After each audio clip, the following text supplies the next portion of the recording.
Hi friends, welcome to my channel. ನಾನು ಇವತ್ತು ನಿಮಗೆ ಹಾಗಲಕಾಯಲ್ಲಿ ಒಂದೊಳ್ಳೆ ರೆಸಿಪಿನ ತಿಳಿಸ್ಕೊಡ್ತಾ ಇದ್ದೀನಿ. ಹಾಗಲಕಾಯಿ ಅಂದರೆ ಯಾರಿಗೂ ಇಷ್ಟ ಇಲ್ಲ ಹೇಳಿ? ಯಾರಿಗೂ ಇಷ್ಟ ಆಗಲ್ಲ. ಆದರೆ ಇದರಲ್ಲಿ ಹೆಲ್ತ್ ಬೆನಿಫಿಟ್ಸ್ ತುಂಬಾ ಇದ್ದಾವೆ. ಆದ್ದರಿಂದ ಆದರೂ ನಾವು ಒಂದು 15 ದಿನಕ್ಕೊಮ್ಮೆ ಆದರೂ ಈ ರೆಸಿಪಿನ ತಿನ್ನಿ, ತುಂಬಾ ಚೆನ್ನಾಗಿರುತ್ತೆ. ಇದು ಆರೋಗ್ಯಕ್ಕಂತೂ ತುಂಬಾ ಒಳ್ಳೆಯದು. ಇದರಲ್ಲಿ ಲೋ ಕ್ಯಾಲರೀಸ್ ಮತ್ತು ಕಾರ್ಬೋಹೈಡ್ರೇಟ್ಸ್ ಇರೋದ್ರಿಂದ ವೆಯ್ಟ್ ಲಾಸ್ಗೂ ಕೂಡ ಇದು ತುಂಬಾ ಒಳ್ಳೆಯದು.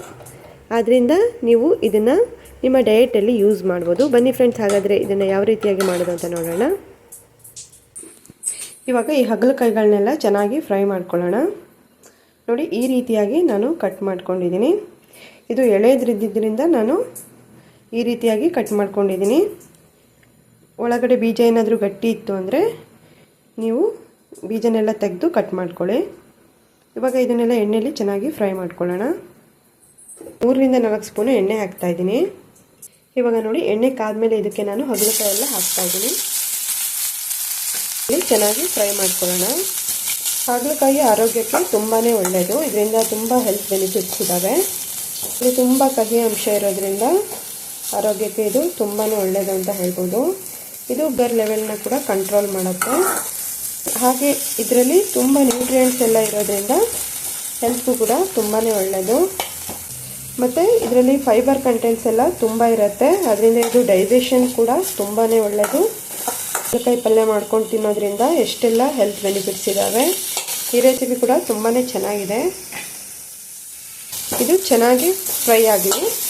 ಅಷ್ಟರಲ್ಲಿ ನಾವು ಮಸಾಲೆನೆಲ್ಲ ರೆಡಿ ಮಾಡ್ಕೊಳ್ಳೋಣ. ಮಸಾಲೆ ರೆಡಿ ಮಾಡ್ಕೊಳ್ತಾ ಇದ್ದೀನಿ. ಅದಕ್ಕೋಸ್ಕರ ಒಂದು ಅರ್ಧ ಈರುಳ್ಳಿ ಹಾಕ್ತಾಯಿದ್ದೀನಿ. 1-2 ಹಸಿ ಮೆಣಸಿನ್ಕಾಯಿನ ಹಾಕ್ತಾಯಿದ್ದೀನಿ. 1 ಸ್ಪೂನು ಧನಿಯಾ ಪೌಡರ್ ಹಾಕ್ತಿದ್ದೀನಿ. ಒಂದು ಅರ್ಧ ಸ್ಪೂನು ಬೆಲ್ಲ ಹಾಕ್ತಾಯಿದ್ದೀನಿ. ಸ್ವಲ್ಪ ಬೆಳ್ಳುಳ್ಳಿ, ಸ್ವಲ್ಪ ಹುಣಸೆ ಹಣ್ಣನ್ನು ಕೂಡ ಹಾಕ್ತಾಯಿದ್ದೀನಿ. ಇವಾಗ ನೋಡಿ, ಇದಕ್ಕೆ ನಾನು ಹುರಿದಿಟ್ಕೊಂಡಿರುವಂಥ ಶೇಂಗಾ ಮತ್ತು ಬಿಳಿ ಎಳ್ಳು, ಗುರೆಳ್ಳನ್ನು ಕೂಡ ಹಾಕ್ತಾಯಿದ್ದೀನಿ. ಇದನ್ನೆಲ್ಲ ನಾನು ಮೊದಲೇ ಹುರಿದು ರೆಡಿ ಮಾಡಿ ಇಟ್ಕೊಂಡಿದ್ದೆ. ಇದನ್ನು ಹಾಕಿ ಚೆನ್ನಾಗಿ ಗ್ರೈಂಡ್ ಮಾಡ್ಕೊಳ್ತಾ ಇದ್ದೀನಿ. ಹಾಗಲಕಾಯಿ ಎಲ್ಲ ತುಂಬ ಚೆನ್ನಾಗಿ ಫ್ರೈ ಆಗಿದೆ. ನೋಡಿ, ಸ್ಪೂನು ಎಣ್ಣೆ ಹಾಕ್ತಾಯಿದ್ದೀನಿ. ಎಣ್ಣೆ ಎಲ್ಲ ಕಾದ್ಮೇಲೆ ಇದಕ್ಕೆ ಈರುಳ್ಳಿ ಹಾಕ್ತಾಯಿದ್ದೀನಿ. ಎಲ್ಲ ಚೆನ್ನಾಗಿ ಫ್ರೈ ಮಾಡ್ಕೊಳ್ಳೋಣ. ಆವಾಗಲೇ ಹಾಗಲಕಾಯಿ ಫ್ರೈ ಮಾಡ್ಕೊಂಡಿದ್ವಲ್ಲ, ಅದನ್ನೇ ಇವಾಗ ಹಾಕ್ತಾಯಿದ್ದೀನಿ. ಇವಾಗ ಮತ್ತೆ ಮಿಕ್ಸ್ ಮಾಡಿ ಚೆನ್ನಾಗಿ ಫ್ರೈ ಮಾಡ್ಕೊಳ್ಳೋಣ. ನೋಡಿ, ನಿಮಗೆ ಹಾಗಲಕಾಯಿ ಪಲ್ಯ ತುಂಬ ಕಹಿ ಇರಬಾರ್ದು ಅಂದರೆ ನೀವು ಇದಕ್ಕೆ ಹುಣಸೆ ಹಣ್ಣಿನ ನೀರನ್ನು ಹಾಕ್ಕೊಳ್ಳಿ. ಹಿಂಗೆ ಇದಕ್ಕೇನೆ ಮತ್ತೆ ಸ್ವಲ್ಪ ಬೆಲ್ಲನ ಆ್ಯಡ್ ಮಾಡ್ಕೊಳ್ಳಿ. ಹಾಗೆ ಅಂಶ ಸ್ವಲ್ಪ ಕಡಿಮೆ ಆಗುತ್ತೆ. ಸ್ವಲ್ಪ ಅರಿಶಿಣದ ಪುಡಿನ ಆ್ಯಡ್ ಮಾಡ್ಕೊಳ್ಳೋಣ. ಶುಗರ್ ಪೇಷಂಟ್ಸ್ಗಂತೂ ಇದು ತುಂಬಾ ಒಳ್ಳೆಯದು. ಹಾಗಂತ ಡೈಲಿನೂ ತಿನ್ನಬಾರ್ದು. ವಾರಕ್ಕೊಂದ್ಸಲ ಮತ್ತು 15 ದಿನಕ್ಕೊಂದ್ಸಲ ತಿಂದರು ಓಕೆ. ಆಲ್ರೆಡಿ ಇದನ್ನು ಫ್ರೈ ಮಾಡ್ಕೊಂಡಿದ್ವಲ್ಲ ಎಣ್ಣೆಯಲ್ಲಿ, ಆದ್ದರಿಂದ ತುಂಬ ಫ್ರೈ ಮಾಡೋದೇನು ಬೇಡ. ಇವಾಗ ನೋಡಿ, ನಾನು ಆವಾಗಲೇ ಮಸಾಲೆ ರೆಡಿ ಮಾಡ್ಕೊಂಡಿದ್ನಲ್ಲ, ಅದನ್ನು ಹಾಕ್ತಾಯಿದ್ದೀನಿ.